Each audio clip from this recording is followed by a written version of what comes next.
Hello and welcome to what we're hoping will be the first of two editions of Late Limbs this week. The title of this episode is Smuts Carrying the Show, and the reason for that is because I'm not portraying my usual positive demeanour and jovial self, because quite frankly, football is fucking shit, and I don't know why any of us like it. But thankfully, we have the Lord and Saviour that is the CMSL, the nostalgic fantasy football game, to take our mind off the absolute shitfest that is football in 2024. If I'm playing the resident miserable sod, then allow me to welcome two of my favourite dwarfs from Snow White, Happy and Dopey, rolled into one. Evening, Smuts. Evening. Welcome. We've got another show. Yay! Late Limbs, everybody. Limbs. In fairness, I'd take Dopey. That's not too bad. I'm certainly bashful. Certainly not a doc. No, certainly not a doc. No, I'm not going back to school for another 7 years. Fuck that noise. Yeah. I need cheering up tonight, so this one's all on you to make this in some way entertaining. So please tell everyone what we've got in store on this episode. Well, we've got plenty, as always. We've got about 6 months worth of the Super League to look back over, because it's been a while since we've been together, in all honesty, because you're determined to have some sort of social life, and I'm determined to not. You say social life, I'm just doing additional training in the build-up to this year's black belt. That's really what I'm doing. Exactly, yeah. Whereas I'm staying indoors and trying to sleep when it's available. Yeah. So my excuses are usually, oh, fucking hell, Fyfie, it's after 9 o'clock. That's ridiculous. That's so far past my bedtime. What are you on about? Yes. And your excuse is, oh, I'm still out doing, kicky punch. Kicky punch, or whatever it is you were calling it in the group chat the other day. Kung Fu Panda. Yeah, exactly. Yeah. Kickboxing-based mixed martial arts. Hence why I'm not going to be getting mugged at 11 a.m. on a Thursday morning in Leicester. That was quite funny. When you mentioned that you broke your phone, and there was an incident. I've broken my phone. Please message me on Twitter instead. And the general consensus was that you'd been mugged, but I did assure the Super League faithful that it was just that you're a clumsy cunt and you dropped your phone. So let's just clarify. I'm not a clumsy. Yes, I got assaulted. I got assaulted as I was walking out of a shopping centre, and the mere the basic levels. The basic levels of human decency of not walking into someone. I mean, let's face it. I'm fucking 6'1". I'm an undefined weight, and this fucking moron of a woman could not see me. Was it a little old blind lady? No. It was to mug you. No, they didn't attempt to mug me. They just walked straight into me, thinking that I'm obviously an automatic fucking door. Shambles, but it's all okay. You managed to sort yourself a phone. I've got a new phone. Good boy. We're all very proud of you. What's new in your world? We like to do sort of a week roundup. It's been 2 weeks since we last did this. So what's going on in the world of Smuts?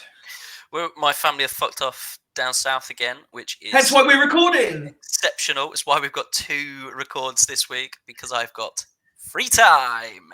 And the one that's being made out to have a social life is like, yes, I will spend that social life with your free time. Exactly. Yeah, rightly so. And that's why I'm carrying the show, because I'm well rested. I got up at 3 p.m. today. I am so refreshed. It's unreal. And we are currently in the process of planning both our next trip to the cinema, but also a night at Roxy's for shots and games. Definitely, yes. I can't remember the score. What was the overall score with the last time we went to Roxy's Ballroom? Oh, fuck knows. No idea. All I know is somehow I miraculously won beer pong. Oh, I remember that was the. I can't. You were so fucked by beer pong. So annoyed at that game. I couldn't make it work. I don't know what it was. Celso's all right there. Leicester's has a batting cage, by the way, for both. They've got two, apparently, I got told today. One is the baseball batting cage and one is the cricket-style batting cage. Oh, Imagine doing that after a few shots. Jesus wept after the amount we are going to get hurt. That's not going to go well. Somebody's getting it with that baseball bat at some point. Yeah. Probably me. Yeah. Probably me. Yeah. I mean, how clumsy you've been recently with stuff in your hands. It might be you. Could be me. We'll see. But it's been, as you said, 2024 has already started with a bang in terms of the real life footballing world. We're not talking about football. There's been 4 pretty big stories so far this year, or at least since we last recorded. Okay. Obviously, Jose Mourinho has left his job at Roma. So I don't remember the actual stat, but he has made something extortionate, like over £1 billion in compensation for being sacked. It's not bad, is it? In all of his jobs since Chelsea onwards.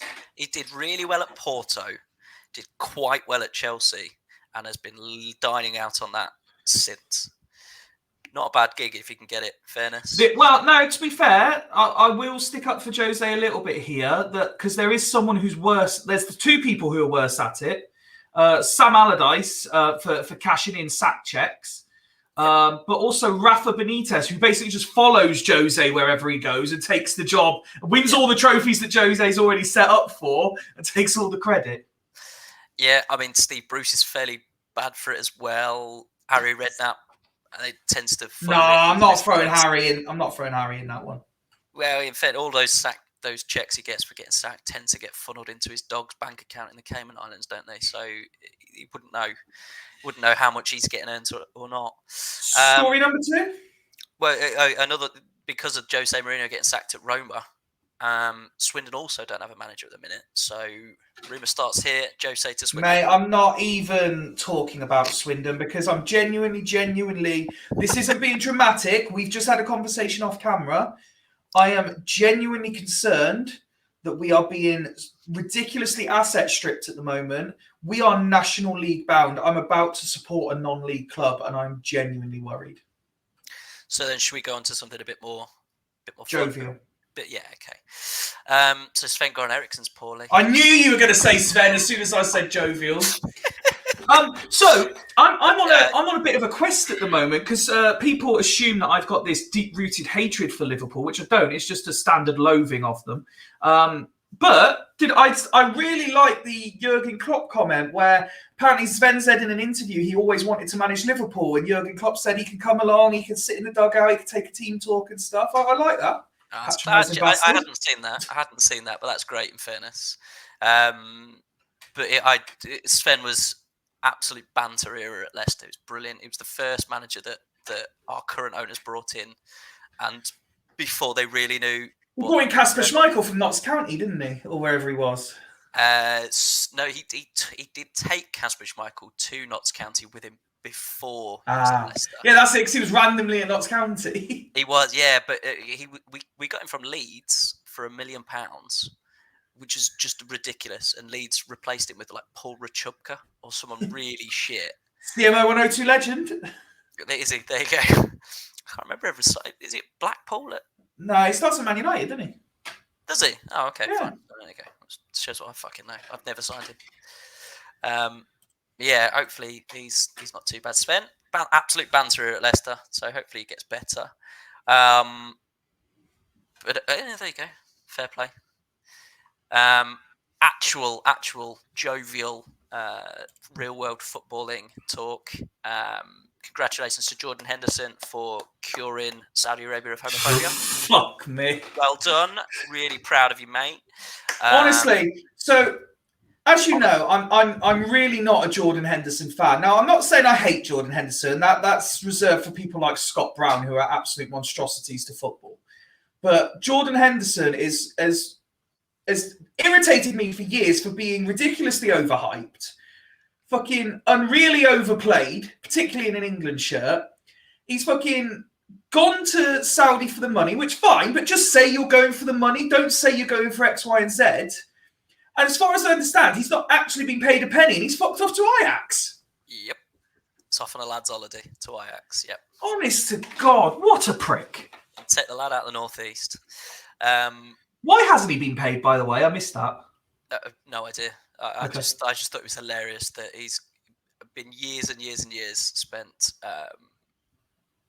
with the Rainbow Laces charity and trying to get the rainbow flag on his armband when he's captain and stuff, and then he goes to the most homophobic country in the entire world for the paycheck.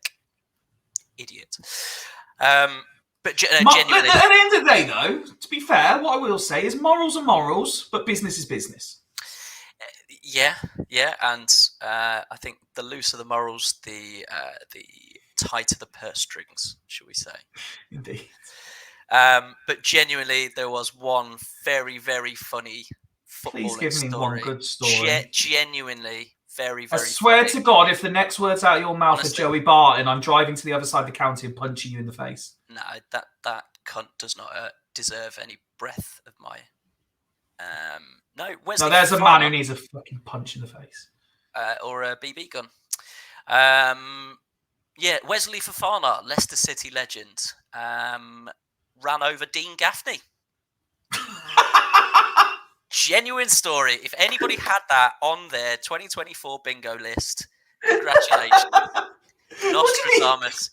What do you mean he ran over Dean Gaffney? If you've got the screen that you can share, bring it up. Search Wesley Fofana, Dean Gaffney. Genuine news story from it was either this week or the tail end of last week.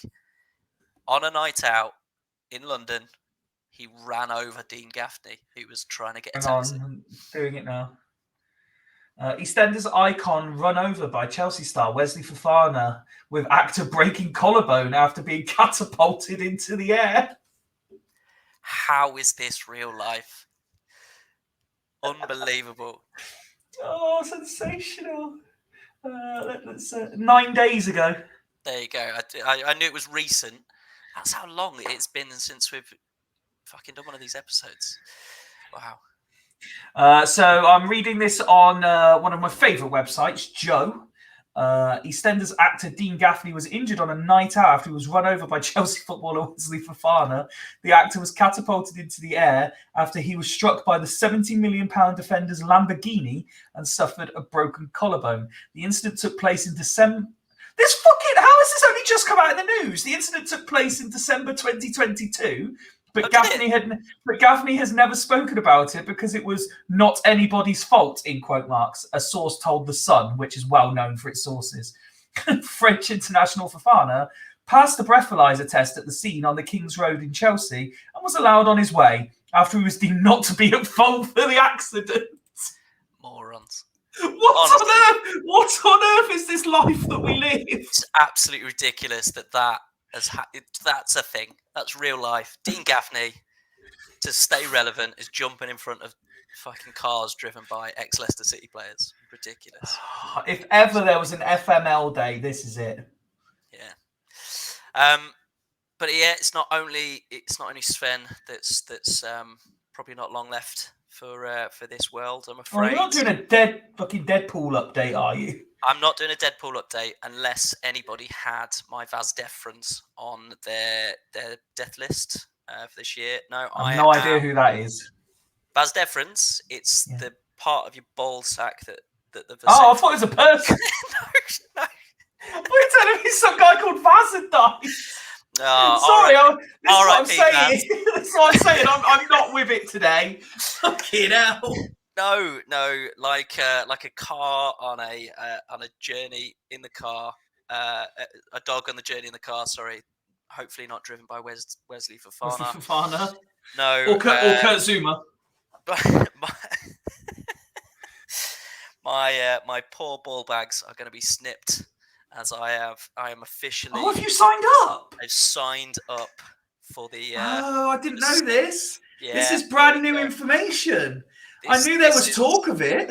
Well, there was talk of it as soon as my wife came around from the anaesthetic. Anaesthetic. Easy for me to say. The anaesthetic from giving birth 7 months ago. Apparently, her first words were "snip, snip," and she must have told every doctor, nurse, janitorial staff member, anybody who really came nearby, there was no chance for having any more kids. My balls are not long for this world. So yeah, no, and yeah, my poor little ball bags are going to be destroyed by a doctor. Did you inquire about the 2-for-1 offer? They will do both. Get mine done at the same time, yeah. Oh no, it's. I thought you meant both testicles. No, No. no, I don't think I have to pay. I hope I don't have to pay for it. What the fuck is the NHS for if I'm paying for my balls to be mutilated by a doctor? Surely this classes as cosmetic surgery. Well, unless Edward Scissorhands is doing it and I'll need cosmetic surgery afterwards. I fucking hope not. Well, mine are no use to anyone at the moment, so I might as well just get myself done at the same time. Oh, there you go. Oh, fuck off. 2024 has started already with there you goes. Fucking ridiculous. So yeah, my poor testicles are going to be, rather than a dog with his head out the window, going to be a dog with a fucking cone on its neck. Just sadly, poor chaps. Just in memoriam. R.I.P. A moment's silence for my Vaz Devrans. That's about as much as it deserves. There you go. A moment done. But moving swiftly on from the state of my. By the way, if someone out there is called Vaz, we would love to know. Vaz Khan, is that? I feel like that's a comedian. No, it's not Vaz Khan. It's Gus Khan. Yeah, there's definitely a comedian called Vaz Blackwood. I was thinking of. There you go. From he was in Snatch and Lock, Stock, I think. Means nothing to me. Yeah, moving swiftly on as I was really. This is why I don't carry the show normally. For fuck's sake. Well, I'm trying to. Yeah, I know, but I'm trying to So I've posted something on my personal social media, and I now got people thinking like I'm suicidal.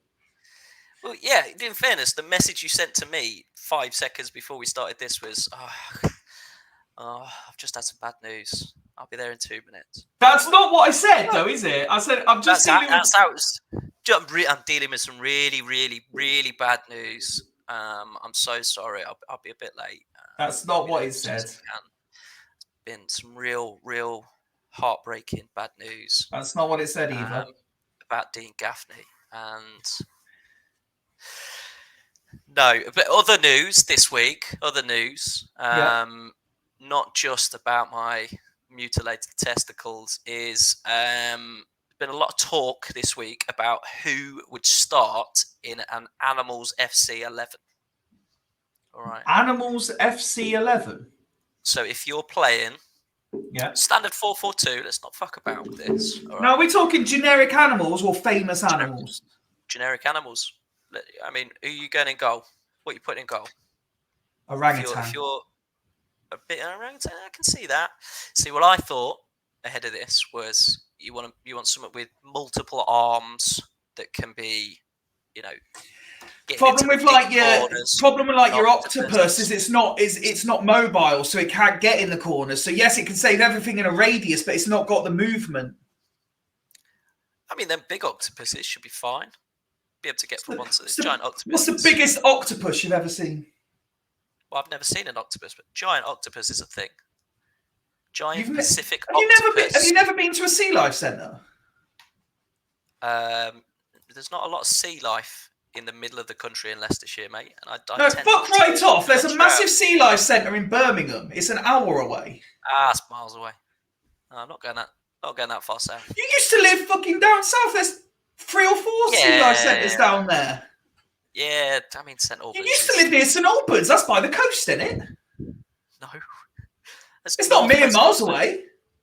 Northwest London. So I was probably a 20-minute train journey into central London where there's a big sea life centre. There's a big sea life centre in London, yeah. The London Eye. Yeah, next to the London Eye. So I probably could have gone, but it's not my thing. Geography is not my thing. I'm only good at geography if I know where the football stadiums are. Yeah. That's how I direct people. I do pubs. No, yeah. See, I'm not a You drinker. got left cow, the red lion, whatever. Yeah. I'm not a drinker, so I can't do that. Yeah, fair enough. But no, I think if you're looking at a rhino, did you say a rhino? Orangutan. You said orangutan. I feel they're more mobile and.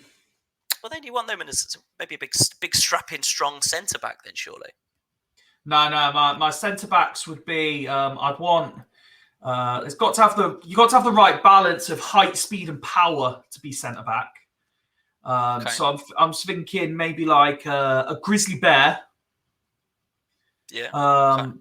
And he would be like the larger, more physical defender.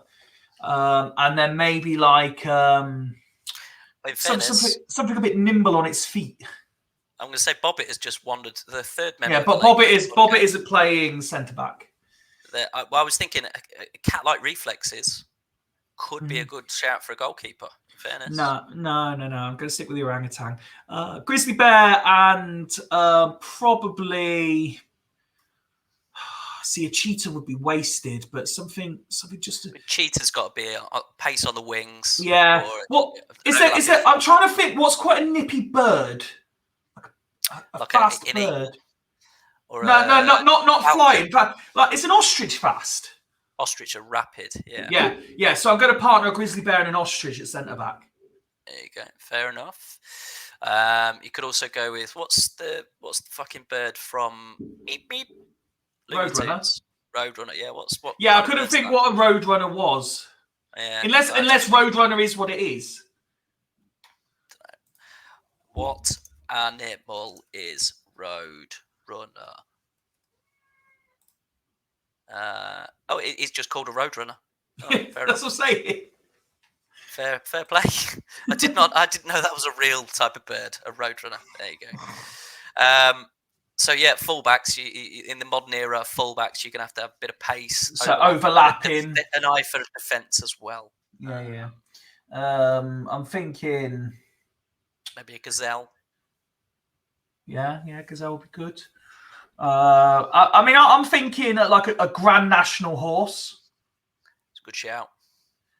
Could definitely get up and down. Yeah.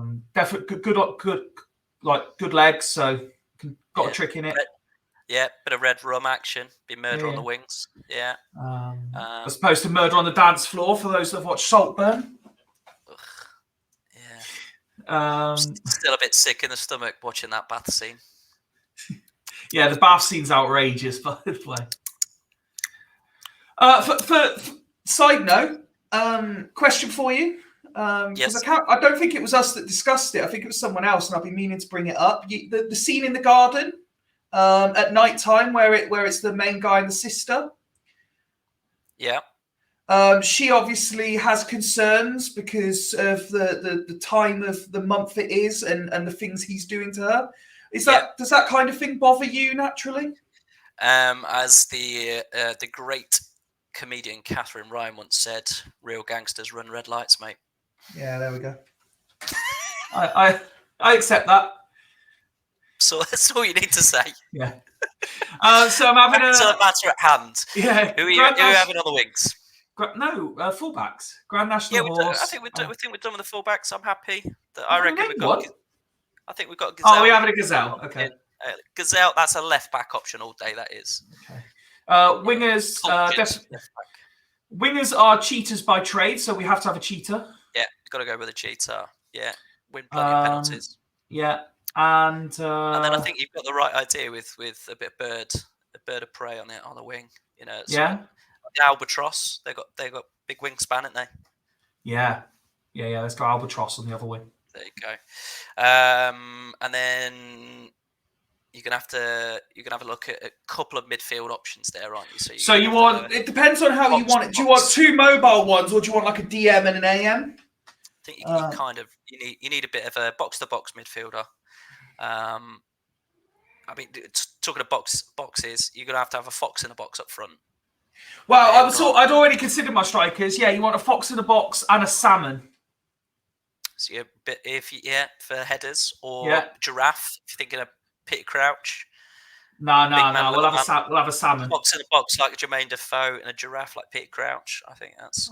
I think you're doing the you need salmon a disservice. disservice. Yeah, I don't dislike that answer. But I think you need a bit of bite in midfield. So I think you're going to have to go with something like a tiger or a lion. Yeah. Is in that, and then you role. just need that agile little creature that can find the little crevices, so like a spider or a mouse or something at AM. Yeah, I think something small, nippy, mobile. You? Oh no, you said mobile. No, I'm all small, really. As my waistline over Christmas is playing against the lads from Sands Doncaster, and John Drury, the main man in there. He said before the game, he said, I've lost about £10 over Christmas. I've been moving about all over the place. I went, I know where it's fucking gone. I found it. So, yeah, I don't dislike a spider as an option. Yeah, can weave webs, creativity in midfield there. Yeah, I like that one. I'll give you that one. We're nearly half hour in. Do we have much more nonsense, or do we get onto the matter at hand? I think we should probably do a bit of Super League nonsense now, shouldn't we? Let's talk Super League. So we have just completed game week 10. I am bringing it up on the screen for you now, sir. There's a refresher of the results.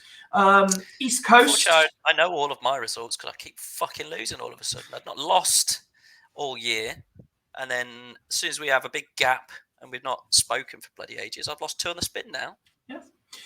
East Coast drawing 1-1 with Fulchester. This was the game that Macca said he would quit if he won. He was that confident it wouldn't happen. Michelini got sent off. It was a quick start though. Ferguson on 2 and Wellens on 5. But yeah, Michelini getting sent off, but Fulchester unable to get the win. In truth, the draw was a bit of a champing though. Despite having 10 men, Coast absolutely dominated. Yeah, I think he was lucky to get a draw, in all honesty. I don't think it was ever in doubt. Unfortunately, I think Macca, we're going to be stuck with you for a little bit longer. Exiles came from the death to draw 2-2 with Sloths. Adilson on 18 and Luis Enrique on 43 gave the away side a 2-0 lead. Epitome of late. Literal late limbs. There's 2 goals, one from Zambrotta and one from Saha, both in injury time, rescuing after the decision to bring Stephen Reed off the bench completely backfired. Terrible shout. Yeah, I mean, Stephen Reed's not a particularly Super League-y player anyway, in my opinion. But yeah, that's odd. What I have noticed is, so if you go back a few results and stuff, there's patterns every single week. So if you look, there was one week where everybody was winning away from home. But other than that, it's very, very. And then there was one week where everyone was nil. Yeah, there you go. There's loads of 0-0s that week. There you go. But it seems like once the first couple of games are out the way, you can more or less tell where everything's going. So as soon as we lost 2-0, that was one of the early games. And then what was the other? I don't know, East Coast Fulchester, I think was that an early game? Oh, I can't remember. I've slept since then. Yeah, I can't remember. But effectively, only those sort of bracket busting wins like Vikings, who in fairness probably should have beaten Los Santos. But if you look at that, nobody at home lost apart from Los Santos. The week before that, I think it was again very similar. Only Exiles lost. Stanley lost as well. And Vikings. So I'm absolutely talking shit, so ignore me. Completely nonsense. I'm out of practice. Maybe that was an away team winning week, that one. But no, hopefully next week and then the next 4 game weeks are all going to be home side winning weeks. Was what I was getting at, because I've got 4 home games in a row coming up. Haggis backed up their win over Exiles with a strong win over Dudley Hill. Christian Vieri spouting rumours that he's gone to a certain juicer again, scoring a hat-trick, having not scored all season. They won 3-0 They at home. first goals all season as well. Wow. Yeah. I didn't As know. you say, you lost 2-0 to Sancte.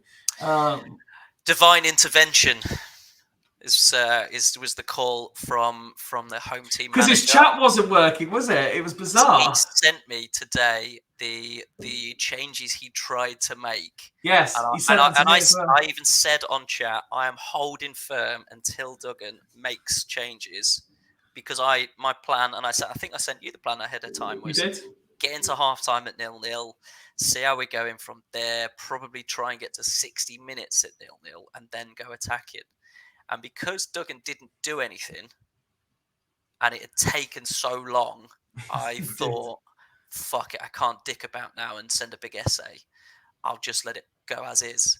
And there was 2 goals after that. So it was very much divine intervention, because if those changes had gone in, I would have made changes as well. And I think I probably still would have lost because I was away from home, but I think it might have been a bit closer.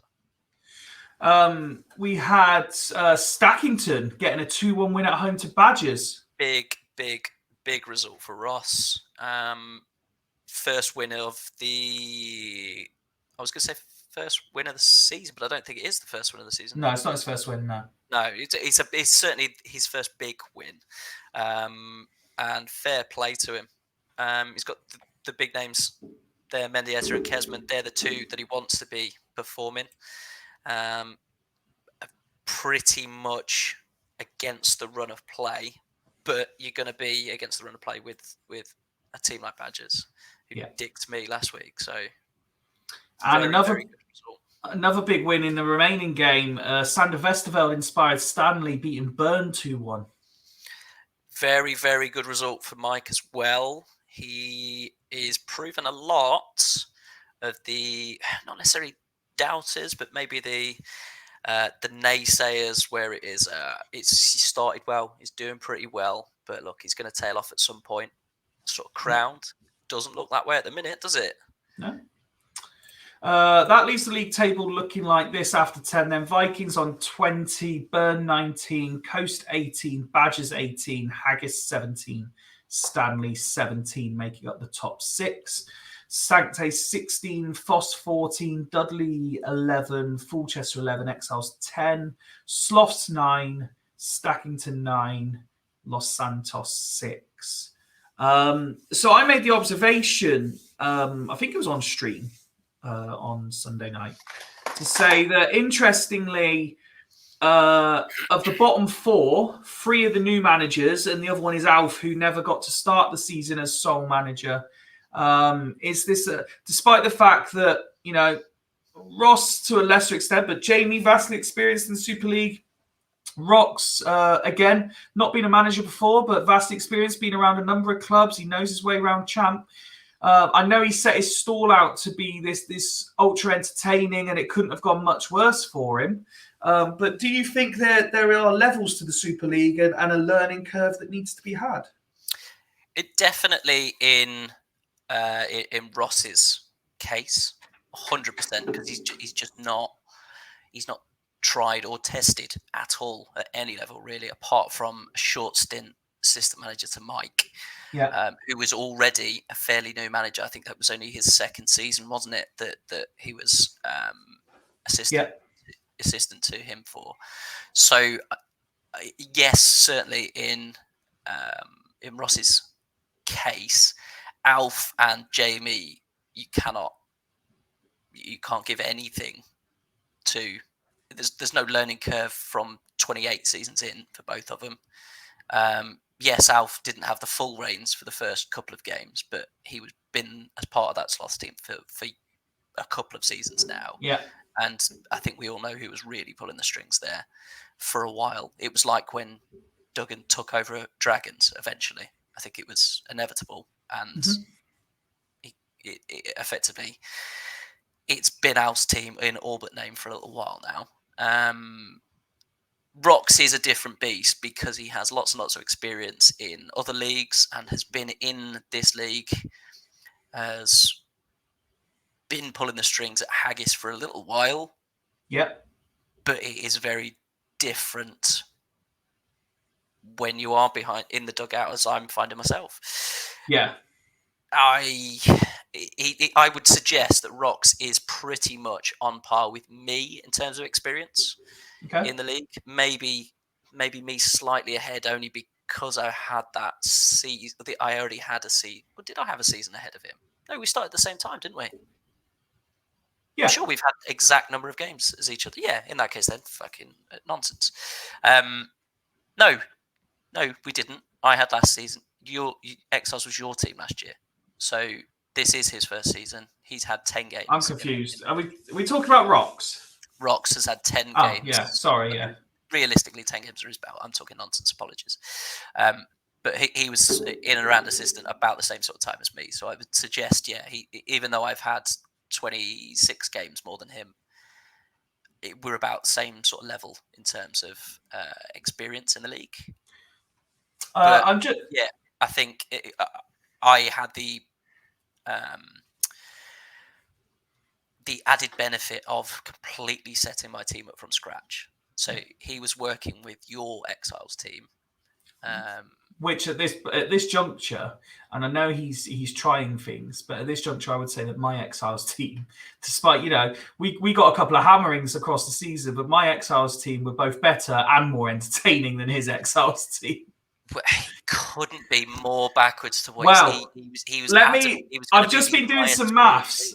I've just been doing some maths while you were talking, and again, yes, he has said he will be the most goal contributions the Super League has ever seen. As it stands, he's had the fewest goal contributions of any team in the league. So if you look at the league table on the screen, scored 8, conceded 13. East Coast would have the least. Oh, yeah, I didn't see East Coast up there. But it's not far off, no. 12 and 7, the Haggis would be ahead of him as well. And Stanley as well, 19. Oh, no, I'm talking shit. There you go. But no, Vikings 19 as well. Look. He has scored the least in the entire league during the season. Yeah. It's piss poor. Yeah. Although, at the same token, I have scored, I think, the second most behind Burn. Is that right? I don't know about the Vikings. You're on 17, Burn 18. I've scored more than anybody else, apart from Burn, and I'm in 8th. So what does fucking goals matter, really? It's all about results. It really is. There's no game on Thursday because I'm busy. So with that social life that you say I've got, bear in mind I'm on my own on Thursday. But huge game at the top of the list there. 3rd place Coast hosting 2nd place Burn. Exiles Badgers could be fun. You've got Vikings, but you're at home, so you're a whole different beast at home. Haggis Sloths could be interesting. LSK Dudley Hill. Sancte Fulchester should always be a decent game. And Stanley Stackington. They've got a lot of the home teams there you'd look at and expect to win their games, apart from probably me and East Coast there, because they're against 1st and 2nd. And maybe you saying Exiles against Badgers? And probably Exiles against Badgers as well. So half the fixtures you're not expecting home wins. Yeah, potentially. The same token, I've got really good home records, and 3rd versus 2nd is close enough that you'd say East Coast could sneak that 1-0. Yeah. So you're looking at all of those fixtures and realistically saying, if I've got my Swannies Predictor League head on, you expect to see probably 4 or 5 home wins there, and maybe a couple of draws. So you're not looking at much in the way of away wins then? No, which worries me because I'm at home against top of the league. Mine 4 home fixtures coming up are Vikings top of the league. Yeah. LSK bottom of the league. Yeah. Followed by is it East Coast after that one? Who are 2nd or 3rd?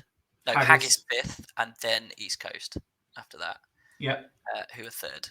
Who could be 1st or 2nd by that point? So I posted something on Twitter the other day that Duggan was asking questions on as well. Fair play.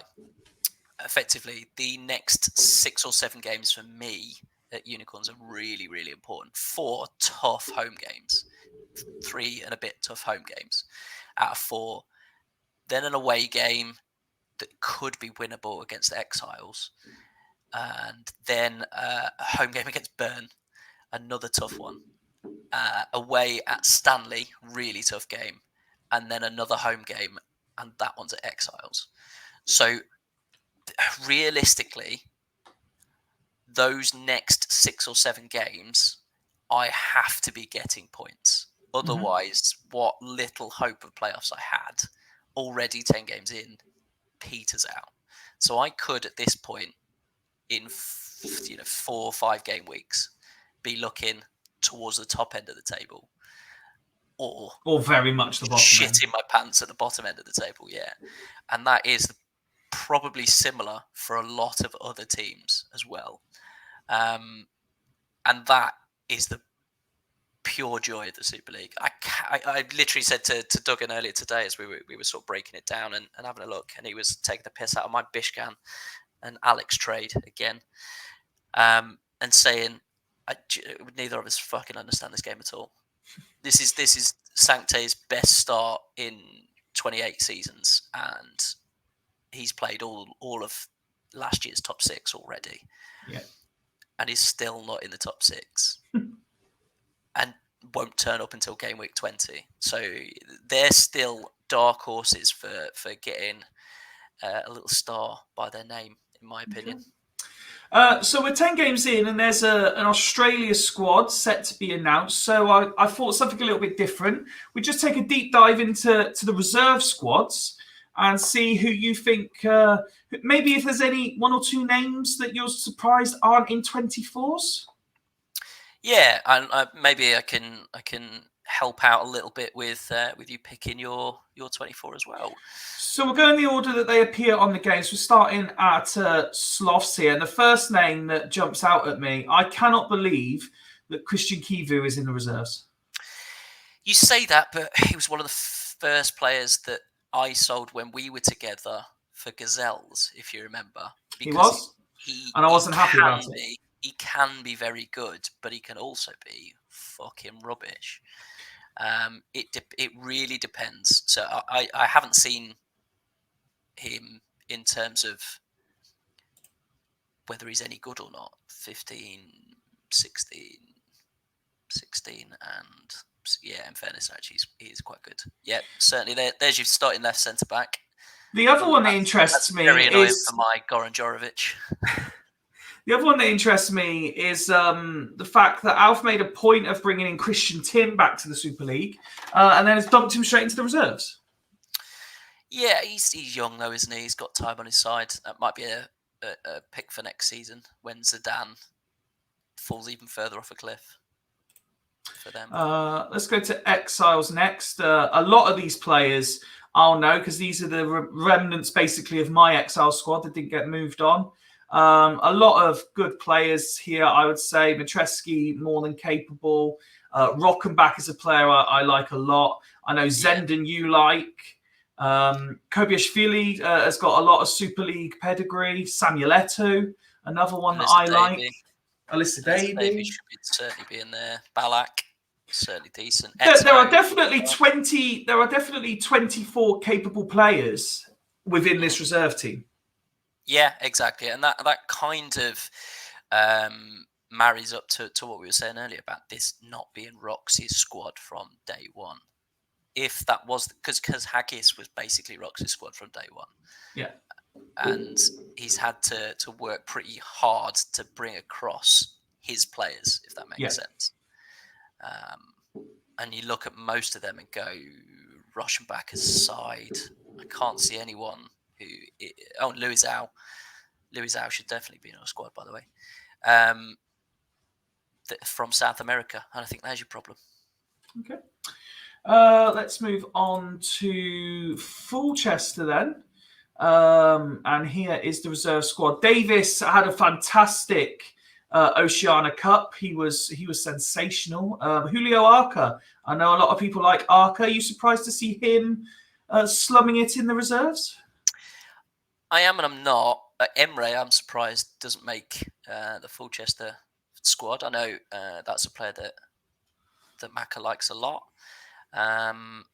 Damien Duff, I'm surprised he's not, because he's playing wingers again. I'm surprised he's not up in the first team squads. Mm-hmm. But yeah, Sean Davis will definitely be getting a run out. And Baldini again is a very good centre back. I'm sure was starting for Vikings a couple of seasons ago. Yeah, it certainly was. We'll skip you for the moment, and we'll go to Haggis. Be surprised if there's much there. Nikolai. So May. Jimenez did wonders in the the Oceania Champions League in the previous iteration, and of course Mason Javan there as well. Yeah, I suppose. But again, looking at these: Jimenez, Rocks player; Javan, Rocks player; Charlie Chaos, Rocks player; Rochin, Rocks player. All of those could happily move to Exiles and be in the first team 24s. Northern Burn next. Gustavo Lopez is the big name, I would say, in their reserve squad. And of course, there are one or two that do like Makaleli as well. Yeah, I think it depending on the defensive midfield options, I think he should be in the mixer. Mehmet Scholl is another name that probably won't get bandied about too much, and Sasa Ilic too, I like. Mm-hmm. But you're going to have plenty of attacking options, so you probably won't need either.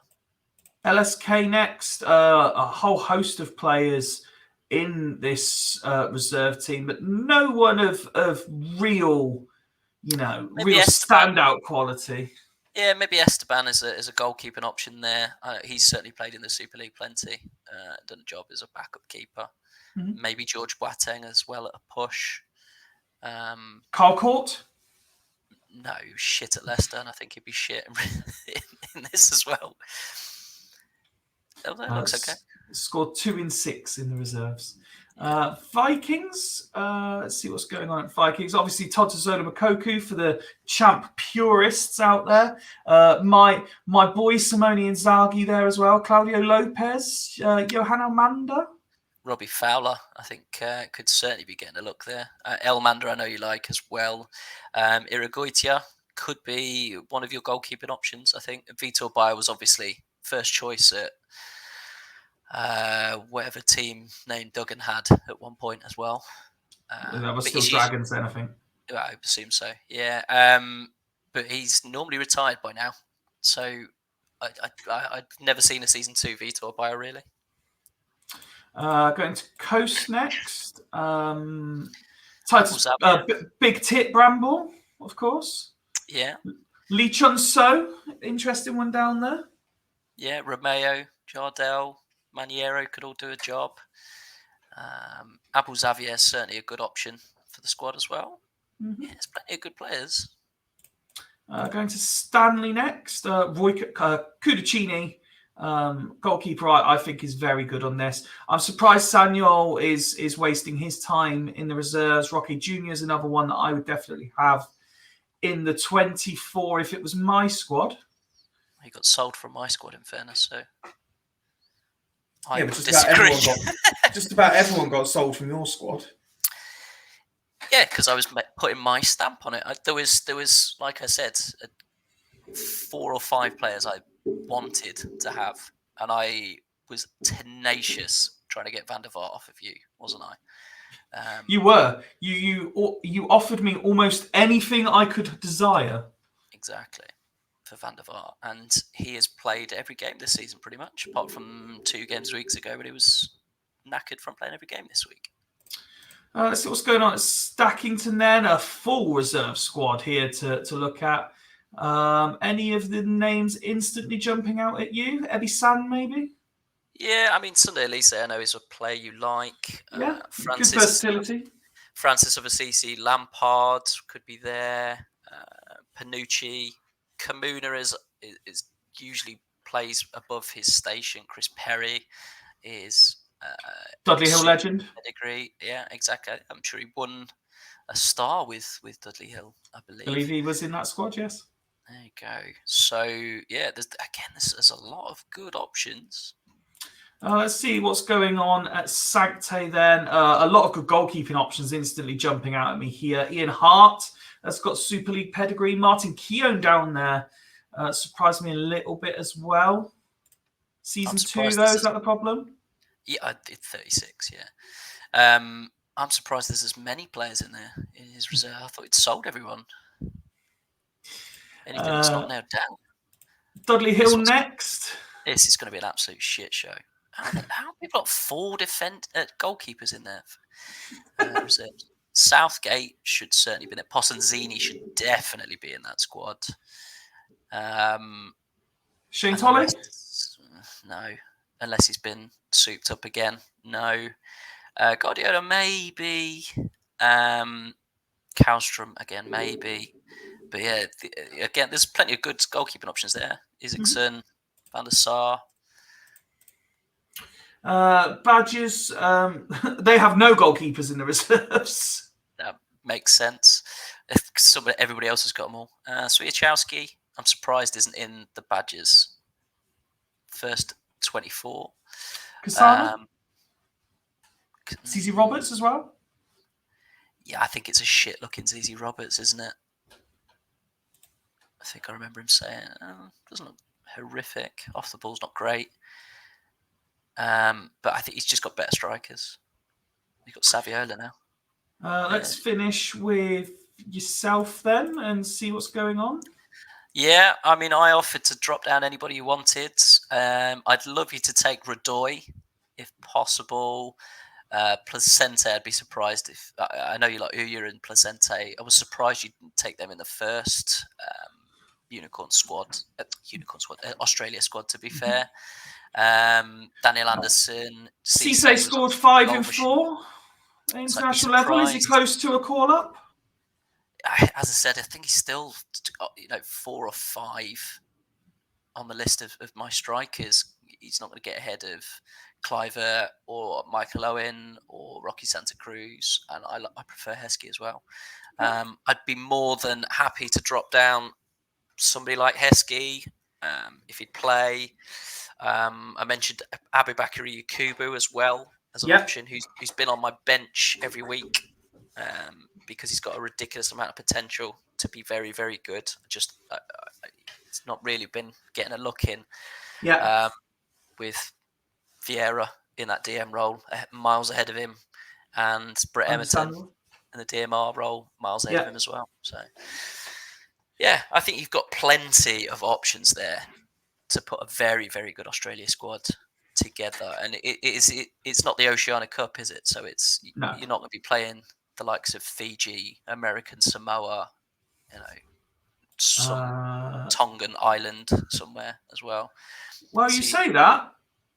It's actually just a friendly against Trinidad and Tobago.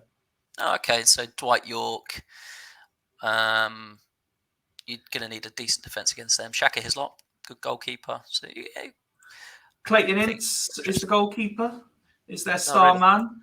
Angus Eve of a club I've never heard of is their other star man, along with Dwight York, who has scored 20 in 15 for Man United this season and 13 assists, averaging 8.93. It's a shame I don't need a striker. I think, and I've got an out of league available. You have. Might see Dwight York in the Super League soon enough then. What else have you got on the agenda as we approach the hour mark? Well, I've got a few questions from our Hall of Famer, Mr. Swanee. Let's do it. That are Super League related. These are from a few weeks ago, in fairness. From I don't know if I can see, but from a while ago anyway. Okay. January the 3rd. There you go. When I keep forgetting to ask all these questions. So, question number 1. I've obviously got the answers in front of me, so these are for you. Okay. Who of these 3 managers have managed the most Super League matches? Okay. So this is 3 quarters of Steerco. Duggan, Dimble, and Tato. Obviously, Steve Wright would have been miles ahead of the other three.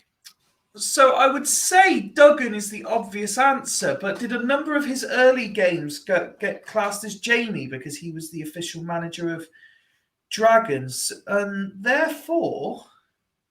See, when I looked at this, I did the exact opposite. I said it's going to be between Tato and Dimble because Duggan would have done most of his games at Dragons behind Jamie.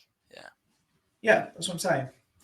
So I'm going to say Dimble. There's one game in it. Tato is the answer. Ooh, 175 games to Dimble's 174. There'll obviously be a few more than that since. Duggan 156 games. Okay. There you go. He would have been right up there if he didn't just walk out on Gazelle, so. Yeah, that's true. But he did take over Dragons about 5 minutes later, didn't he? This is true. Yeah. But was that still under Jamie's name then as well as the other thing? Anyway, carry on. Maybe. Again, this is a few games back now, so this will have changed since. But Greavesy and Rox have the polar opposite management styles. Both obviously on the Haggis roster last season. Yeah. What record do they both share in the Super League? Is it the highest overall win percentage, the highest overall draw percentage, or the highest overall loss percentage? See, Greavesy went through a spell of drawing game after game after game early doors, so I'm going to say the draw percentage. Correct. Yeah, 30% draw percentage, both of them. Nice. I'll save that one to the end because that's got your name in here. Season 15 is on course to smash what record? Lowest amount of goals scored? Most games over 3 goals, most 2-all draws, or the most clean sheets? Most clean sheets. Currently on 26, which would be on course for 135, which would absolutely smash Season 13's 117 0-0 draws. This really backs up, this question here backs up my theory that it's impossible to win away from home. Season 15 is currently the toughest season in history to be on the road. What is the current percentage away wins? 23%, 33%, or 43%?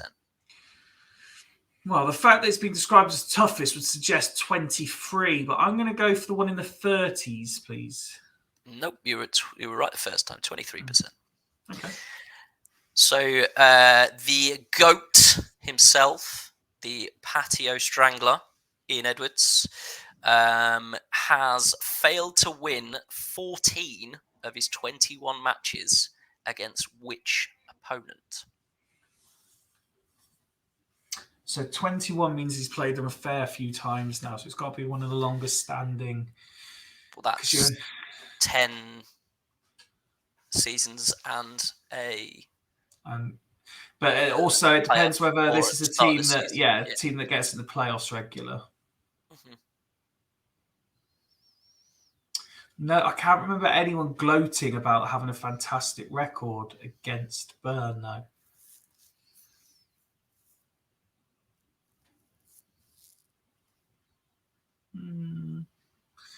Long-serving...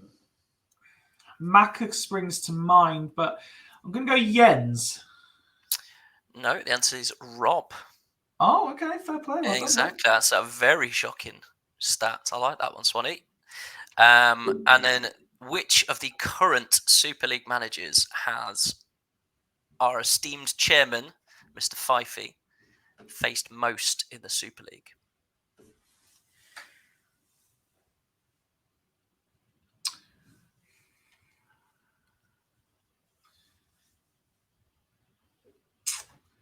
So, had he not have gone on hiatus, it would have been Jamie, because we seem to play each other every week at one point.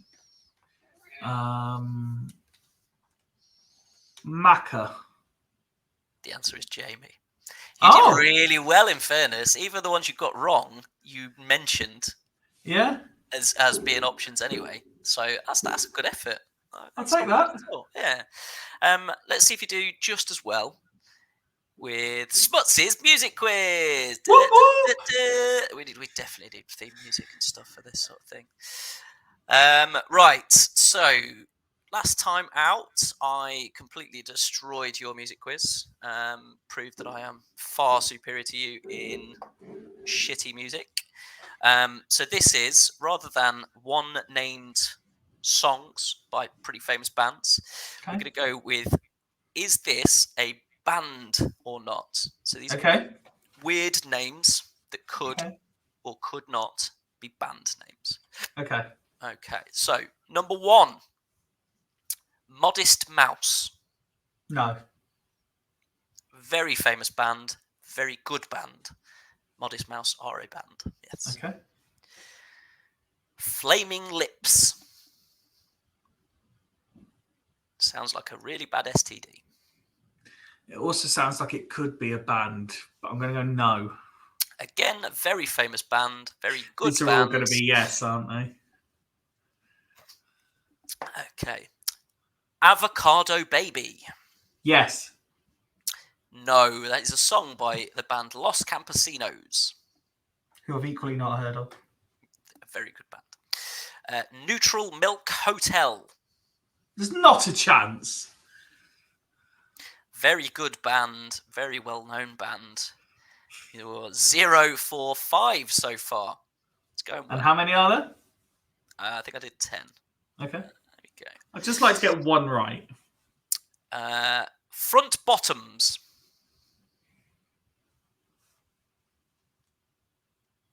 No, there's no way.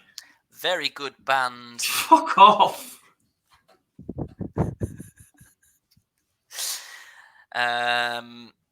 Moldy Peaches.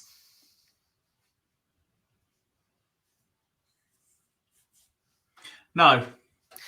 Very good band, well known for the Juno soundtrack. The song "Anyone But You." Juno? Juno, the film about a pregnant teenager with, well, his name is now Elliot Page, but would have been, I can't even think of.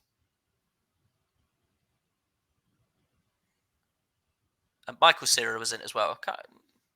What was Elliot Page's? It's a dead name now anyway, so I shouldn't remember it anyway. Here we go. Porridge Radio. Sure, why not? You've got one right! Yay! Yay! They are a band. Miles Davis and The Cool. Yes. No, that is a song by Gaslight Anthem. And the Gaslight Anthem are Dan Haynes, my assistant manager's favourite band. I know he's got lyrics to the Gaslight Anthem tattooed on his body. So I apologise on your behalf to him. And you can apologise to him in person when we see him next. That's horrific. That must be coming up soon, actually. I think you said it was April. I thought it was March. Okay. Yeah, ages. Benny and the Jets. Yes, I've heard that one. You mean the song by Elton John? One of the most famous songs of all time. That might be why I've heard of it then. Terrible. Wet Leg. Yes, I like Wet Leg. That's Chaise Lounge. I'm so glad you got that right because you've seen them live. No, I haven't. You have. Oh no, I saw. Yeah, they were at that big weekend in Coventry. Yes, and you saw them live. Yeah, I stood outside the tent listening to Chaise Lounge. There you go. I'm so glad you got what. That was the one I put in specifically for you to get, and also would have laughed at you a lot if you'd got that wrong. Yeah, no, I like Wet Leg. I like them a lot. Very good. Attempted Mustache No. is.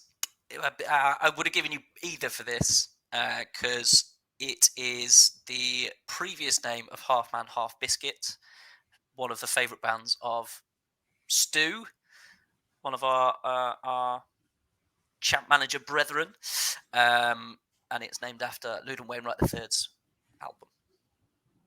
That's all just words to me. I think I understood Stu.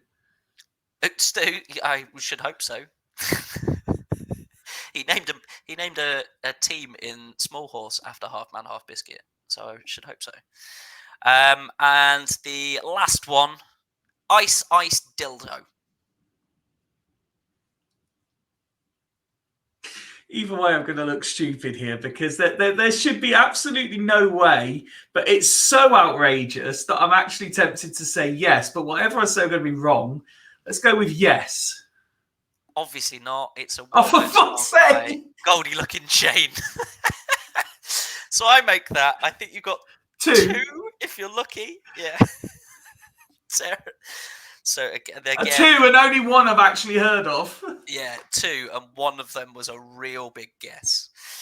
And I put them both next to each other. I was going to ask either Porridge Radio or Wet Leg, and you got both of those two correct. Well done. Thank you. That brings to a conclusion our super in-depth CMSL episode. We hope you've enjoyed it. Please do send us comments on X and on YouTube and on Spotify, and do all the likes and follows and subscribes and everything that everyone tells you to do. And we plan on recording a second episode this week because Smuts has all this time on his hands and I have nothing better to do. So until then. Until tomorrow. Bye.